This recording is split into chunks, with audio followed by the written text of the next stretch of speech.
Salut tout le monde, aujourd'hui on va se faire un petit épisode vidéo test, voilà, pour lancer la chaîne.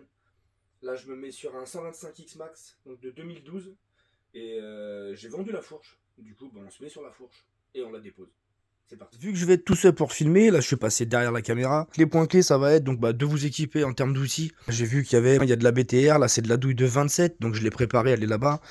Le but du jeu, ça va être de déposer le guidon, déposer ce support-là, parce que sinon il va nous embêter un petit peu. Virer tout le faisceau qui est connecté, qui passe dans les tubes, là, on va voir un petit peu. Déposer le faisceau sur le côté. Il y a encore quelques petits supports là derrière qui vont nous enquiquiner. Après, on va passer sur l'étrier de frein, on va passer sur la jante, on va la virer. Allez, c'est parti. Là, on m'a dit que c'était de la BTR, donc on va virer les pontets de guidon, là. Voilà, on va se déposer les 4 vis, là. Ça sert aussi de réglage du guidon. Quand tu desserres ces vis là, tu peux soit avancer ou reculer ton guidon. Voilà, tu as des petits crans de réglage. Si jamais tu veux régler ton guidon, c'est plutôt pas mal. Tu vois qu'à partir du moment où c'est desserré, tu vas pouvoir le régler en avant ou en arrière. On va le laisser là, on va s'occuper de ce petit support là. Donc ce petit support là, j'ai vu que là apparemment c'est du 13, il y a du 13 de chaque côté.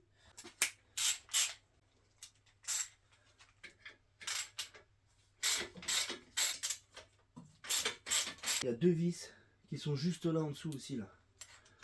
Donc ceux-là, on les saute aussi. Qu'est-ce que ça nous donne là? On va essayer de débrancher un maximum ici, là. C'est encore des toutes petites BTR. Alors des mini vis, ça ont du mal à sortir. Tu vois pas, les vis de 13, j'en ai moins chié. Impressionnant quand même. Les années 80. Alors nous, ce qui nous intéresse, donc, c'est de virer ça complètement. Voilà, regarde. Tu vois, ce qu'on va se faire, c'est ça. Je vais mettre cette patte là derrière, elle m'emmène tout le faisceau. Lui, on va le passer là. Hop, hop. Pour tout ce qui cause, ça sert à rien de trop forcer. Hein. Si ça vient pas, c'est que c'est pas bon. Ça sert vraiment à rien de forcer parce que vous allez péter vos cosses. Et après, vous allez pleurer. Donc là, on va virer ça. Vis de 10, donc c'est la durite de frein. Ok. Ah, le but, c'est vraiment de dégager la fourche et de la sortir. Basta. C'est l'étrier. On a deux vis.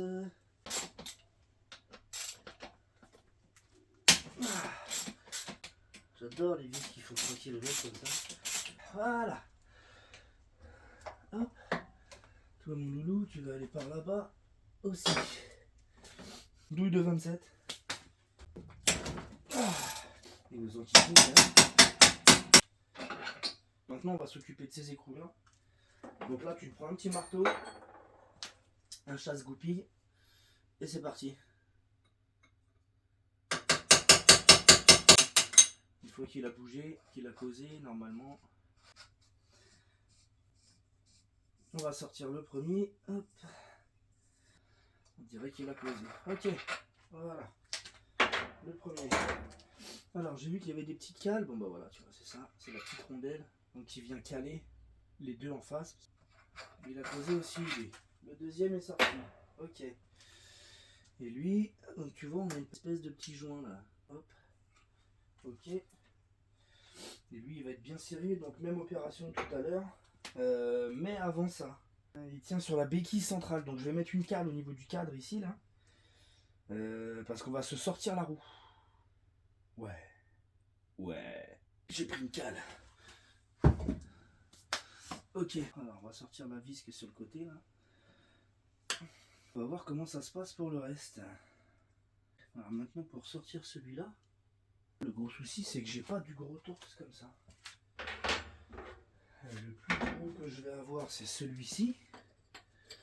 Et forcément, il est trop petit. C'est pas grave, je vais enlever lui. On va pas stopper. On va se faire celui-là là. Et on va enlever la fourche. Hop là. Mazeltov. Ok. Ça, roulement. Là, on n'est pas trop mal. Donc là, en fait, ça devrait sortir. Tu vois. Donc là, c'est maintenant qu'on va se mettre la cale sur le devant du cadre et on va se sortir la fourche. Vous êtes prêts? On va retirer la bague du roulement, sinon elle va tomber. Allez, go. est-ce que tout seul je vais y arriver? Ouais. Et voilà. Démontage de la fourche, terminé. Elle est là. Ils auraient pu mettre, je sais pas, du 21, du 18, du quelque chose. Bon. Je récupère les roulements, je vais les nettoyer. On va essayer de virer la roue. Donc là, pour démontage de la fourche, je pense que vous avez à peu près tout vu. On se retrouve plus tard. Ciao, ciao. Comme je vous disais, donc la fourche elle est déposée, c'est bon. Je suis repassé hors caméra pour vous faire voir un petit truc. Au niveau de la roue, donc comme tout à l'heure, on a voulu la démonter. Ah, vous avez vu, j'ai préparé le matos là. Donc c'est du BTR, mais c'est du gros BTR. Donc si vous avez un jeu classique de BTR comme j'ai moi, avec la plus grosse, c'est du 10. Tu vois, bah, elle est beaucoup trop petite. Donc je me suis dit, je vais jamais pouvoir le démonter celui-là. Mais j'ai un petit peu d'outillage à côté. Et ça, c'est un pack pour 4x4 et puis voiture. Hein, voilà. Et j'ai trouvé celle-ci. Ça, c'est l'Amérique. Donc on va se prendre celui-là, celle-là. Rallonge. Bam. Allez, c'est parti. Donc on va se desserrer ce boulon-là. Si j'y arrive.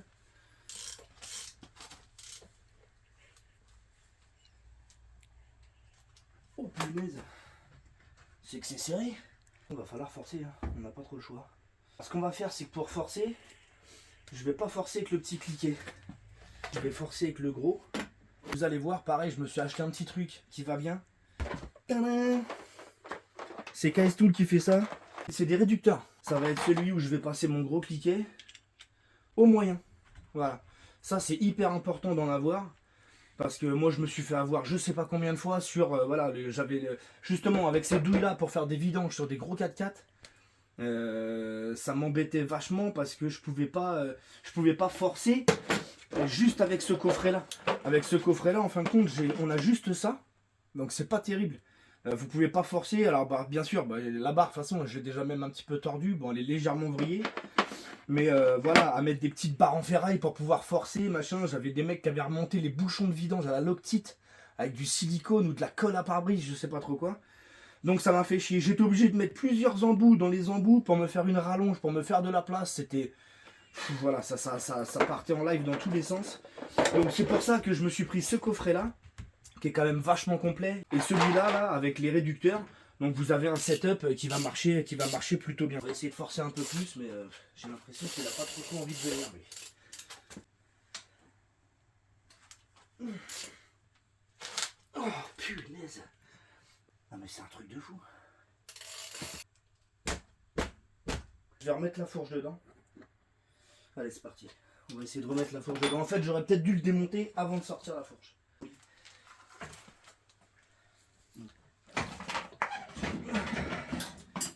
Alors une fois qu'on est là, donc le boulon il va se desserrer d'ici. Donc je vais aller chercher une cale en bois, je vais caler la jante. Donc j'arrive à passer au-dessus du disque. Ok. Les joies de la vidéo. Ok. Donc j'ai remis la fourche. J'ai calé la fourche parce que là je vais forcer avec le cliquet. J'ai peur en fin de compte que le scooter il bascule avec la force que je vais mettre sur le cliquet. J'ai prévu donc la barre à enquiller dans le cliquet. Donc on va enlever ça. Je vais reposer ce cliquet là et je vais forcer avec mon ancien cliquet. Si j'abîme le cliquet, ça me fera moins chier que d'abîmer le tout neuf. Il va pas nous faire suer celui-là. Enfin ce serait cool qu'il nous fasse pas suer en fait. Et ben voilà. Ah. C'est débloqué. Pensez bien à mettre des cales en bois et non pas des barres en fer, sinon vous allez esquinter votre jante, esquinter la fourche, vous allez faire carnage. Vous connaissez, métal contre métal, ça fait pas bon ménage. On va se ressortir la fourche, et vous voyez donc, si vous voulez le desserrer, celui-ci là, laissez votre fourche sur le scooter. Moi la connerie que j'ai faite, c'est que j'ai sorti la fourche direct. Voilà, j'ai mis un bout de carton, c'est encore une fois pour pas esquinter les fourreaux de fourche. D'accord ? Pensez à vous mettre un petit bout de carton, un carton qui traîne, on s'en fout. On va pouvoir démonter l'axe de roue.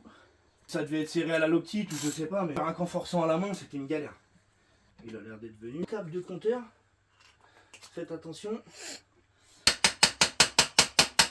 Alors là c'est pareil, je prends le marteau, Mais si j'ai un bon conseil à vous donner, quand vous sortez un axe, prenez plutôt un maillet. Là, l'axe, il est venu direct. Petit coup de marteau, il est sorti. Mais si vous voyez qu'il galère à sortir, l'axe, allez vous chercher un maillet. Ou sinon, vous mettez un chiffon ou une cale en bois. Et vous allez aplatir le filetage. Vous allez défoncer votre filetage, en fait. Et après, quand vous allez remettre votre axe pour remonter votre jante, vous allez vouloir remettre le boulon, il passera jamais. Il va falloir retarauder et tout. Le filetage, ça va être une galère. Soit maillet. Maillet, normalement, ça sort. Ou sinon, s'il sort pas avec le maillet, même plus gros marteau que ça, mais protégez votre filetage, d'accord? Cale en bois, c'est le must. Je vais prendre un tournevis, je vais taper tout doucement au milieu de ma vis. Vous voyez, ça sert à rien de taper trop fort. Vous mettez des petits coups et au final il va sortir. Hop, notre axe il est là. Ok, voilà, on a pu démonter notre roue. Il y a le pas de vis qui est dans le fourreau de fourche. La fourche est démontée et elle est prête à être vendue. J'ai plus qu'à vous faire des bisous et à vous dire à la prochaine. Ciao, ciao.